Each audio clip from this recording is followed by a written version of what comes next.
out. But I got news for you. There is no way out.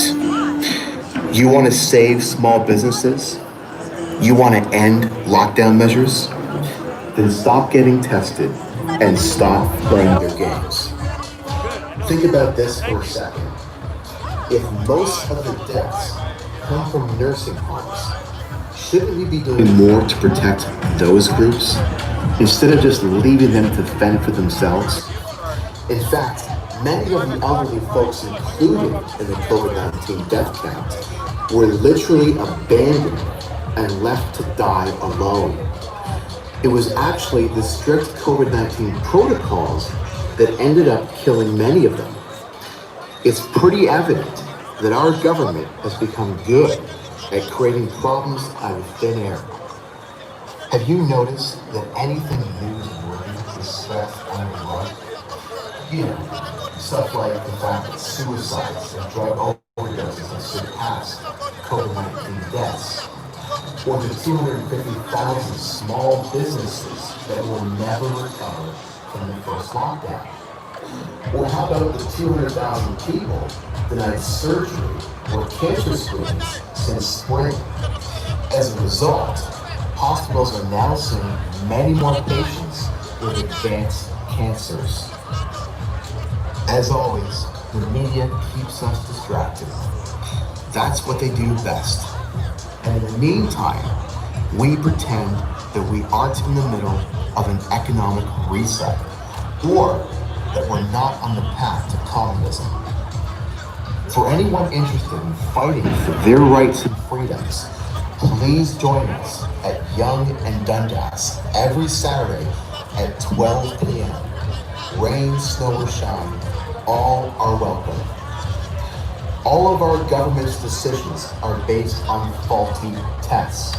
We're testing 8 times as many people now than we were at the height of this so-called pandemic, thus creating the illusion of a significant rise in cases.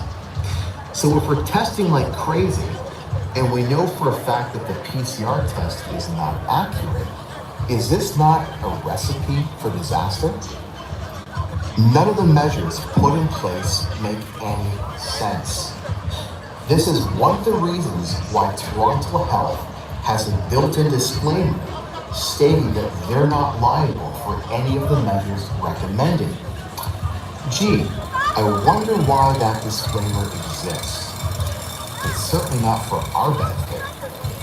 To add insult to injury, our government recently introduced Bill 218, which prevents the public from suing the government for liability during COVID-19 measures.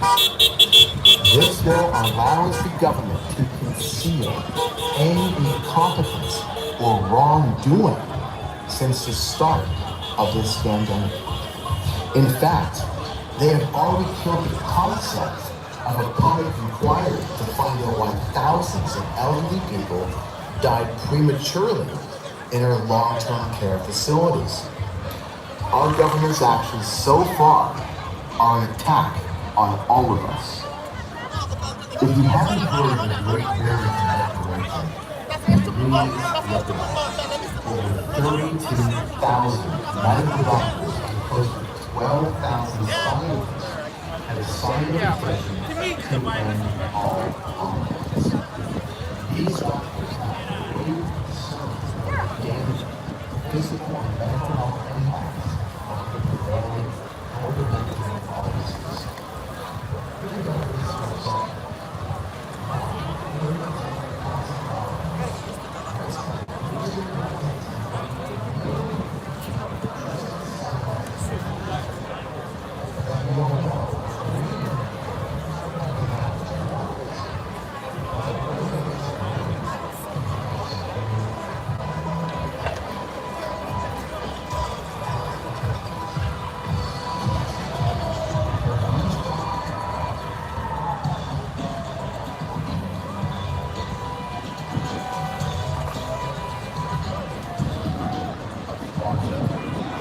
We are here to expose the lies and corruption of our government and mainstream media regarding COVID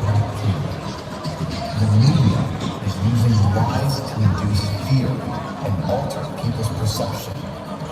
They have us convinced that we're in the middle of a pandemic and in immediate danger, even though the survival rate of COVID-19 is 99.8%. In fact, the majority of deaths come from long-term care facilities, and the people who died of COVID-19 had an average of 2.5 pre-existing medical conditions. Our government also has us convinced that thousands of healthy people are in fact sick. But does anyone find out that the majority of those people who test positive for COVID-19 are healthy people showing zero symptoms? We're also testing 8 times as many people now than we were at the height of this so-called pandemic. Let's be clear about what we feel. This is not a pandemic, but rather what I call a case study. Because the media does not have significant mortality numbers to show, they dominate the news with bogus case numbers all day. Upon review of all the COVID-19 deaths in Canada, it's interesting to note that our government is unable to confirm exactly how many people died as a direct cause.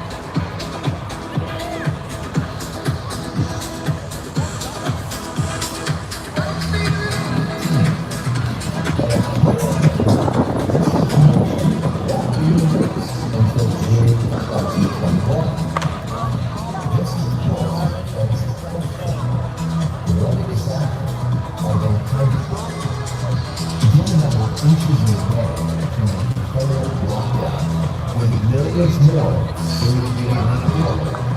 You would think everybody's interested in getting this information. People are suffering, dying, and being harmed greatly, but not from COVID-19. Instead, from suicide, isolation, lower immune system, economic loss, and inability to see their physician or get proper care from other medical conditions. We went from 2 weeks of flattening the curve to wearing a mask in between the bites of a mask. You can fly, but you can't go to church. You can talk, but not sing. You can shut down your business, but big box stores are open. You can speak your mind only if you agree with what you say. You can listen to silence, but only the silence they say.